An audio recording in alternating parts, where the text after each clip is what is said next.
Mana shu joyda qarz bergan insonlarga bitta chiroyli gapni aytib ketaylik. Payg'ambarimiz Muhammad sallallohu alayhi vasallamning hadislari bu.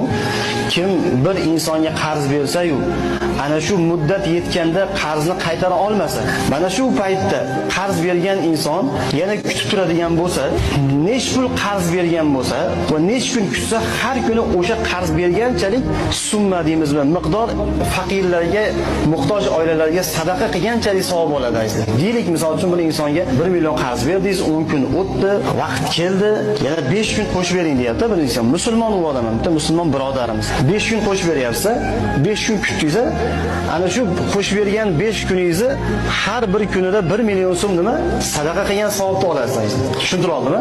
Endi bir xilga odam yo'q, men kutmayman deyishi mumkin.